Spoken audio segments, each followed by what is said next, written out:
reasons I don't fully understand, sometimes the bus's starter batteries don't have enough juice to get the engine to turn over. A situation that gets exponentially worse in winter weather.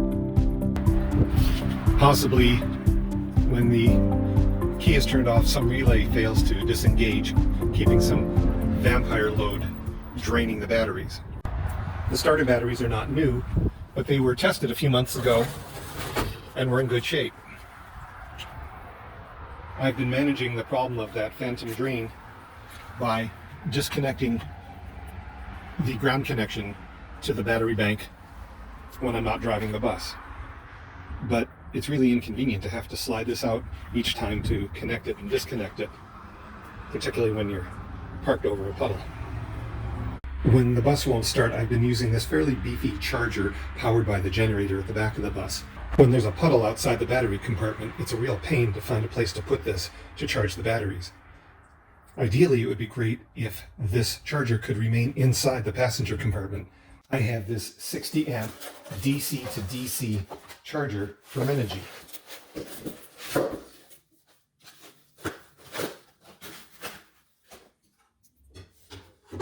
I'm going to use it to allow the bus's alternator to charge the house batteries. So that's another reason why I'm going to need to have beefy wires running from the starter batteries into the passenger compartment. I should note that the installation instructions say to make sure that the unit is as close as possible to the battery you will be charging. That is the auxiliary battery. That means that I don't need the little cabinet I'm going to build to be installed behind the driver's seat to include the DC to DC charger. But I do want to make sure that there's a shelf in the cabinet behind the driver's seat to house this subwoofer. It goes with a sound bar and a 42-inch TV, all of which I hope to suspend behind the driver's seat so it's facing the dinette. So I'm looking for a solution that will allow me to address all these issues in one swell swoop. To address the vampire load issue, I think I want to extend these cables into the passenger compartment and run a kill switch. Now these cables are really beefy. I'm going to need to figure out what gauge they are, and to extend them, use a gauge at least that thick or thicker. So here's an example of trying to start the bus when it hasn't run in about a week.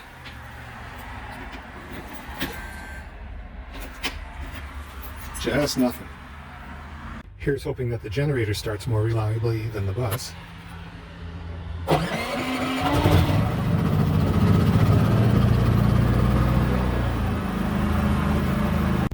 Charger is showing the batteries only at 9.8 volts, but it's climbing. We'll just have to be patient.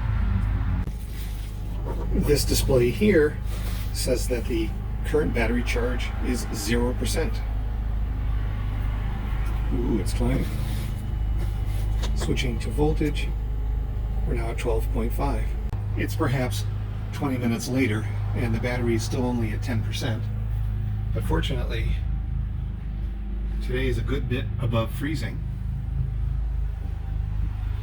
And there is a setting that allows you to do a really big boost for up to 5 seconds. Let's see if that's going to work.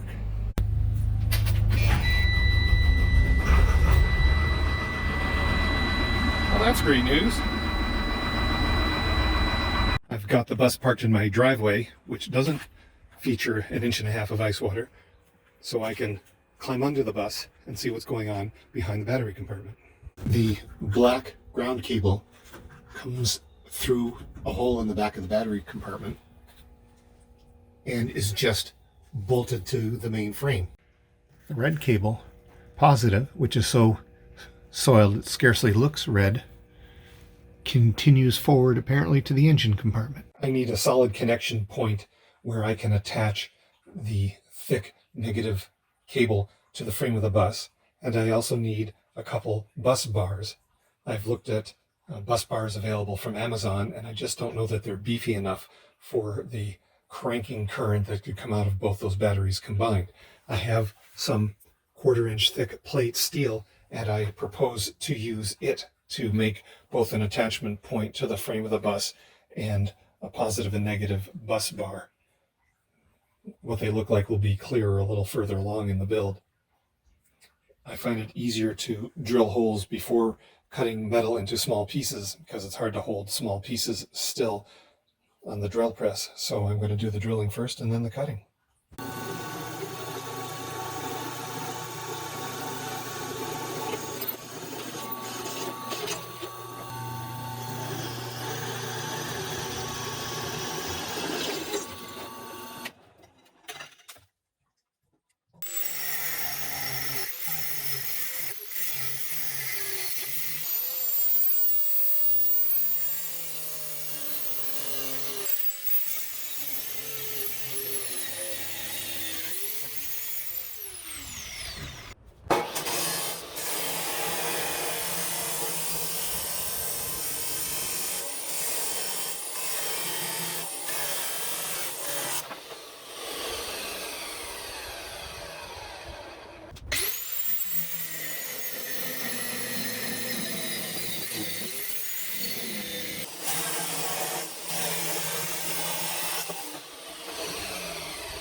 Wood seems to be a good insulator, and I'm going to mount the two bus bars in this piece of wood, and I think then split it down the middle thereafter.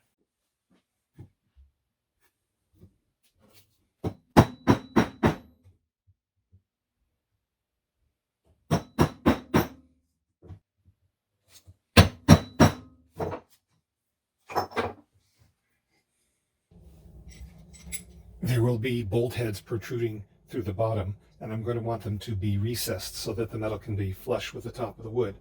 So I'm going to need to have to drill some holes for that purpose. And Forstner bits are a good choice because they drill a hole with a flat bottom.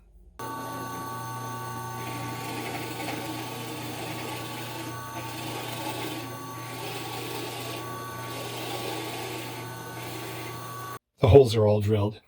Next, I want to remove the remaining material in each rectangle down to the 1/4 inch thickness of the metal that's going to be recessed in it. To do that, I'm going to be using a router with a straight bit.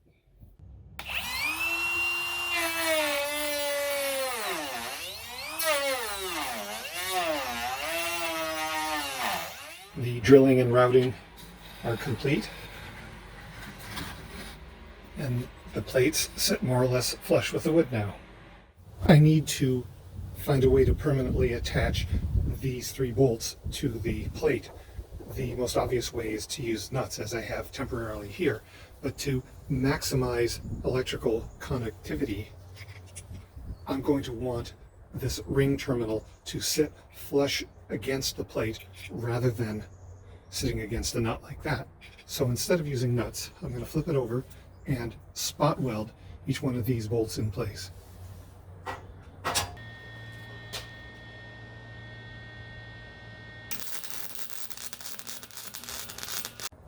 A grounding cable needs to be firmly attached to the underside of the bus at the frame. I'm putting together this assembly like this, with a 1/2 inch bolt going through a hole I've found in the frame pre-existing, and then these 2 sticking out at either side so that I can attach grounding wires to either side. So this needs to be welded up as well.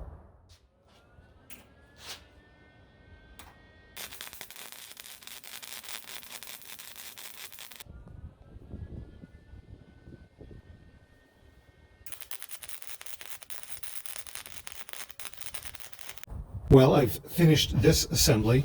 It's going to be bolted underneath the bus to the main frame of the bus. And I've added the ring terminals here temporarily just to illustrate what it'll look like when the ground cables are affixed to it. I've added some paint because it's really important not to reverse the polarity. These 2, on the positive and the negative, are for attaching wires to using the ring terminals. These big ones here with 2 nuts on them are just to make something that's easier to grab onto when you're using charging cables, because if the starter batteries ever need to be charged, I'm going to be doing it from here rather than from the battery compartment outside the bus. I have a couple screws for each unit to attach the metal to the wood, but I think I'm going to add a little epoxy down here as well, just for reinforcement.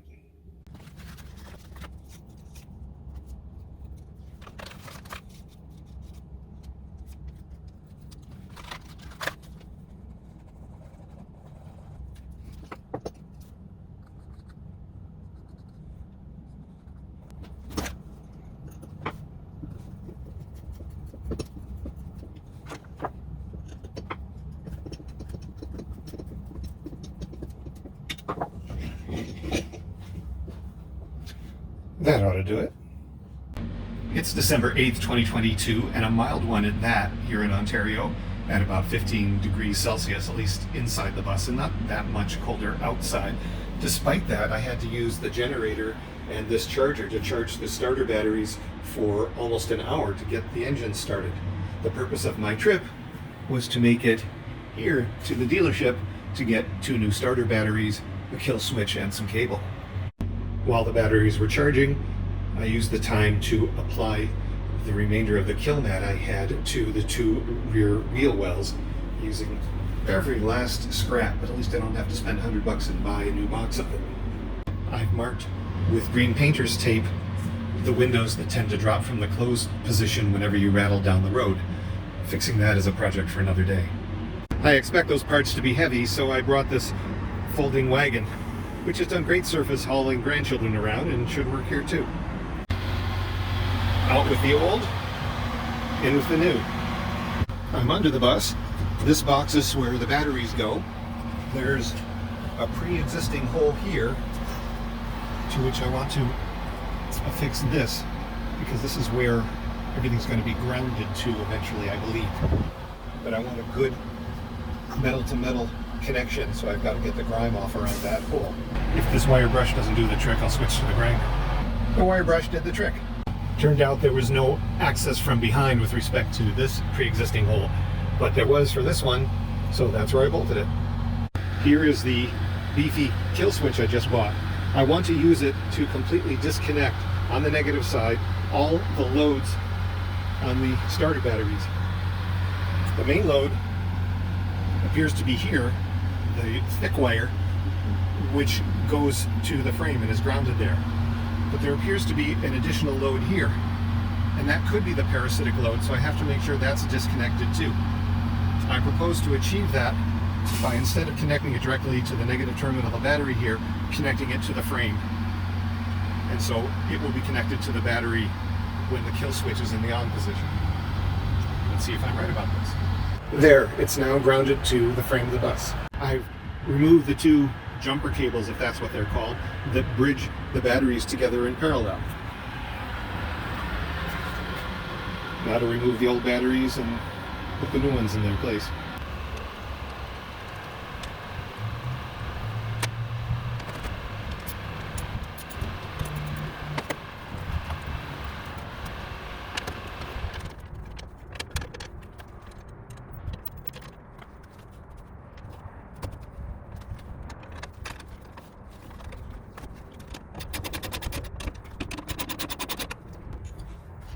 That seems cinched down pretty well. There's nothing attached here anymore, but I don't want the nut to go missing, so I'll just lock that down. It's nice to see how well insulated these are, so that this bar, even if it touches this, won't short positive to ground.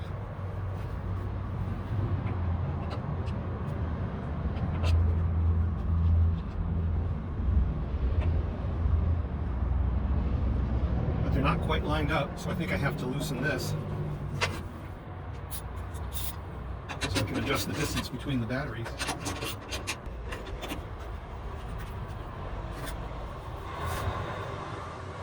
And now I can adjust the gap.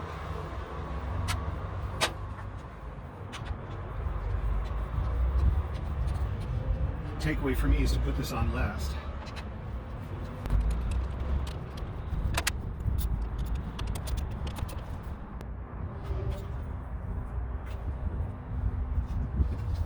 Let's attach the positive load. The negative still isn't connected, so I don't think I need to worry about shorts as much as one does once it is.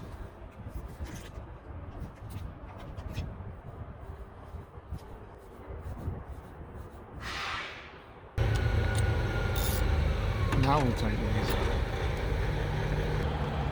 And now to take the system live, I hook up the ground cable, and this is why you have to be careful.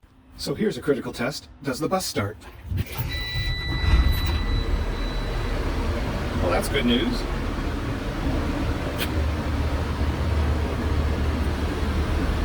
Lights work. Fans work. Also good news. To hook up the kill switch, I calculated that I needed 8 feet of the black wire and 8 feet of the red. And look at how thick this is. I guess it's not surprising that it costs about $24 or $25 per foot. So all in, the kill switch, the cable, and 2 new batteries, with tax included, came to about 750 bucks Canadian. Ouch! But if it means that the bus will start more reliably, it's worth it. Because this wire is so expensive and because of concerns about voltage drop over long runs, I feel constrained to install the kill switch and related bus bars close to the battery box. I've decided on a space low down and to the left of the driver's seat. And the amount of space I have for the box is fairly constrained. I've put together a mock-up out of pizza box cardboard, and I'm going to try that out in the bus. Here are the positive and negative bus bars. I was noodling about how to connect the kill switch to the negative bus bar, and I've decided that this piece of flat steel makes more sense than trying to make a 2-inch long jumper cable. The metal housing for this kill switch is electrically isolated from both of these terminals, but I've still put electrical tape around it just because I don't want anything to accidentally short to it. Here's a rough idea of what it'll look like in the mock-up. It's a frosty day in the bus in mid-December, perhaps 3 degrees below freezing Celsius. This cleaner has frozen solid. In the absence of insulation, I'm not sure how much effect the diesel heater will have, but let's spark it up and see. Frost in the windows like this certainly affects visibility, and it's why I got this scraper with an arm that extends as long as it does. It's interesting to note that the vinyl storm window also has frost on it, and I can't vigorously scrape that the way I could glass. I'm going to have to figure out what a workaround is for that. Well, here's a question answered. In a box of those dimensions, I will be able to hook up the battery charger to the positive and negative bus bars so I can charge the starter batteries from within the passenger compartment. And yes, a box of the dimensions of this cardboard mock-up will fit in this space under the seat, provided I don't lower the seat anymore, but frankly I'm not even sure these controls are working. And if another driver wanted to drive the bus, they could just make do with this height. So I'm going to see if I can make this location work. Here is where one of the 3 holes will need to be drilled for those thick wires to pass through from the interior to the underside of the bus. I'm going to drill a test hole here to confirm what I take to be true, that I can access the other side. I see daylight, which is encouraging, and I'm going to see if I can poke this string down through the hole and see it from down below. One nice thing about the frosty weather is that it freezes the mud under the bus where I have it parked, but I'm still going to throw in some cardboard. Finally found it up there.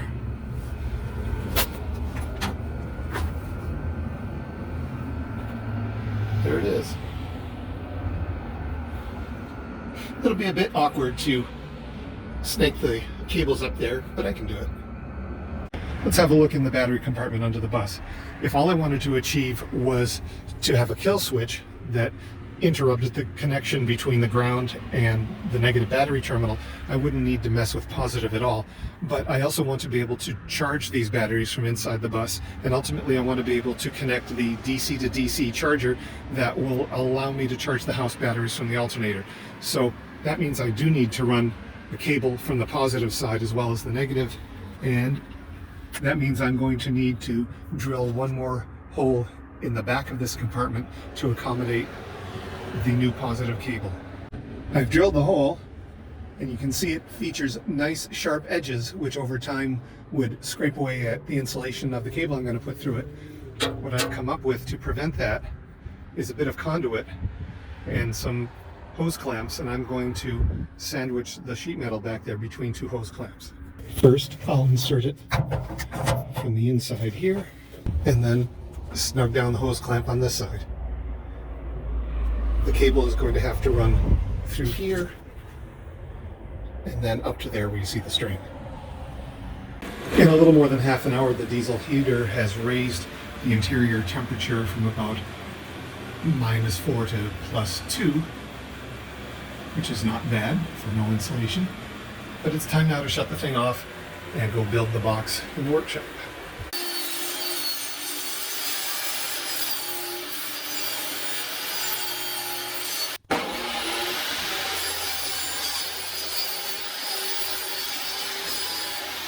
Here's a dry fit of the components of the box, made from scraps I had in the workshop. The door will come later.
I may add some clamps while the glue is setting, but with the brad nailer, it may not even be necessary.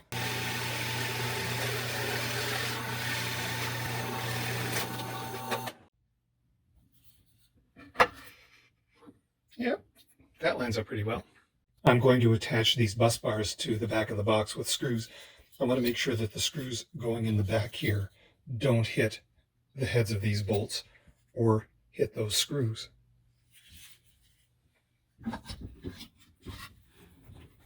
So I think that means that I can put one about here and about here, centered of course.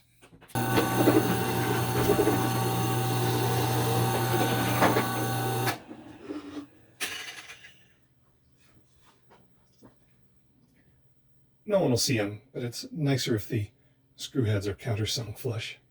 The two bus bars are now attached to the back of the box using 4 screws. And I now have to secure the kill switch and drill a hole for the second cable that's going to it. The holes are drilled at the bottom of the box for all 3 cables. I'm concerned that when I'm rotating the switch, which takes some effort, it could eventually cause the whole switch to pivot on this nut here and also on one of the nuts underneath.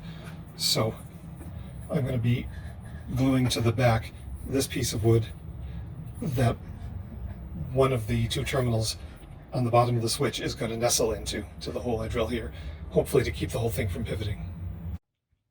I've been doing a little painting. For a more finished look, I aspire to paint both the inside and the outside of cupboards and cabinets in the schoolie. Let's see how long that resolve lasts. This, of course, needs a lid. It doesn't need anything really thick. A material like this would do, except I haven't figured out an acceptable way to attach hardware to wood this thin.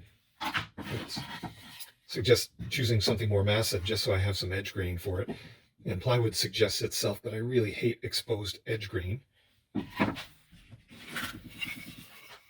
which leads to using solid wood. Again, much thicker than I would need, except for fastening the hinges.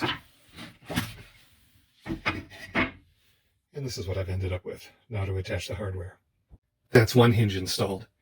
Frankly, it would be classier to mortise the hinges in place so only this edge profile showed, but I just can't justify the time for an installation that's going to be as concealed as this one is.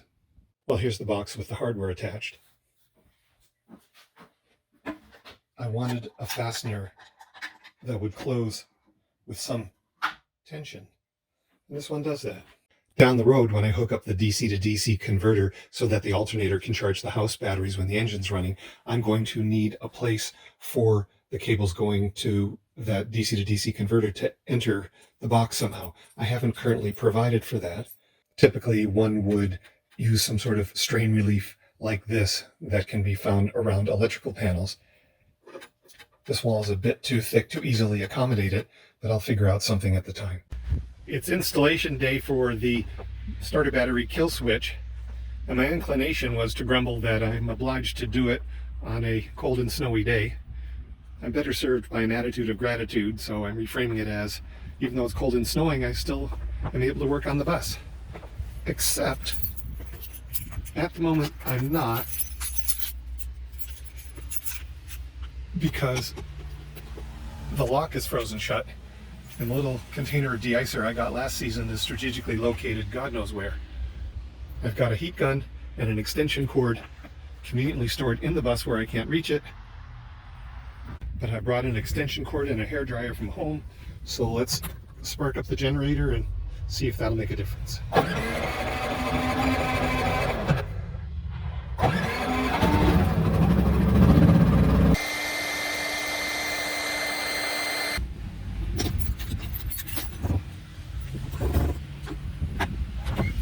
Piece of cake. It's a little above freezing, just enough to make it sloppy under the bus when I have to go there. Let's see if the diesel heater can make it more comfortable in here.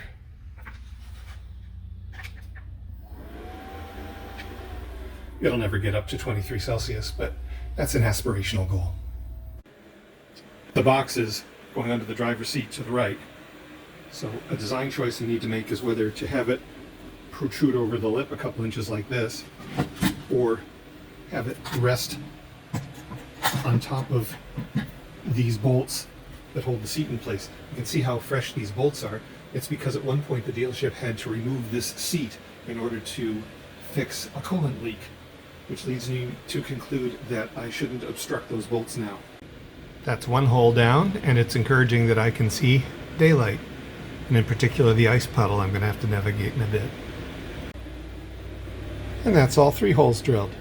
Now comes the time when I have to attach one of many ring terminals to the end of these incredibly thick cables. The tool I would normally use to strip a wire scarcely seems adequate.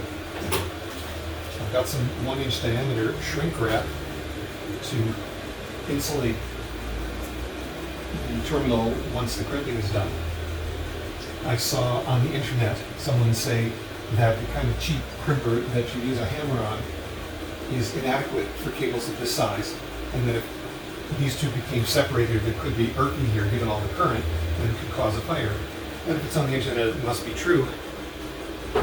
So, as they recommend, I've got a hydraulic crimper, which I'm going to use for the first time now.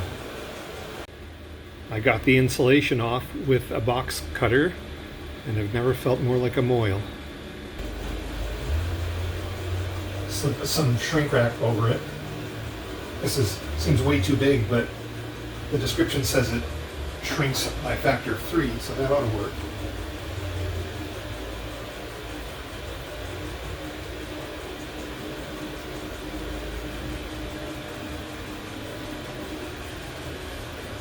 Okay. I've inserted the right size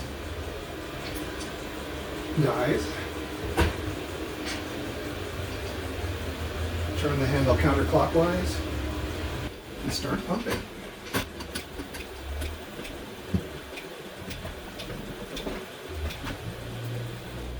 That's as hard as I can do it. Turn the handle the other way to release the hydraulic pressure. And there's the crimp. I'm not sure if I should do one more, but there's space to, so I think I will.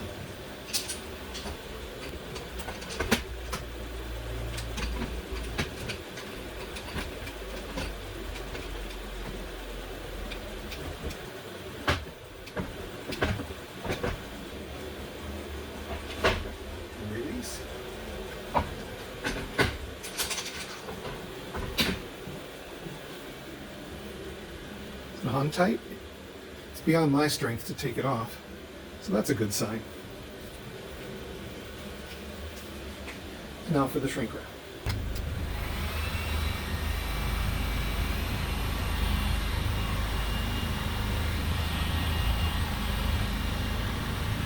I'd rather do the crimping and shrink wrapping in the comfort of the passenger compartment of the bus, so I'm taking the finished end and feeding it down through the hole. Now for the fun part, crawling under the bus when there's a puddle of ice water below. I've laid the ladder down. And I'm putting some cardboard on top of it. Let's see if that gets me through. One thing to note is the cables going into the battery compartment have to be long enough to reach the battery terminals, not only when the drawer is in the closed position, but also when the drawer is in the fully open position.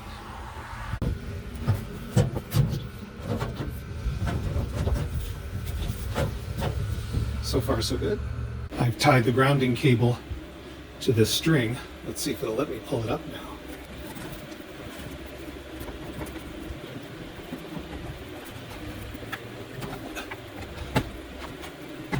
Well, what do you know? It's long enough.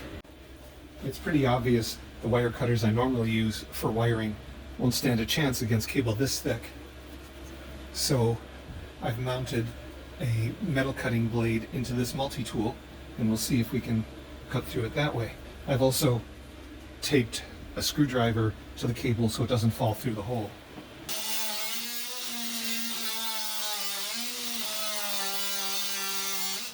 One lesson I just learned is that any cutting technique that causes the ends of the wire to spread out makes it really hard to slide the ring terminal onto it. I finally managed to, but it took some time. Now for the crimping part. The ends are crimped on and the shrink rack shrunk. Now to hook everything up. I'm adding a length of this split loom around the two cables that don't already have it, just for added protection from abrasion. The cables are all attached inside the box, and I need to affix the box to the bus, and I'm going to use angle brackets for that purpose.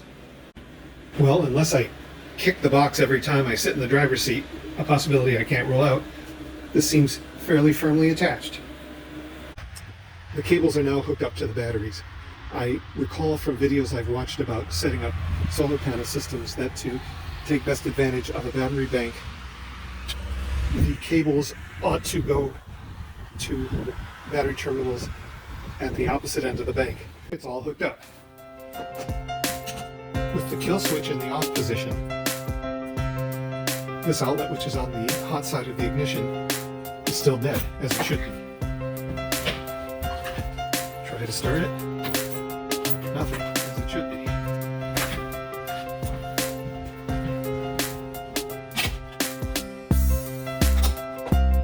Turn the switch on.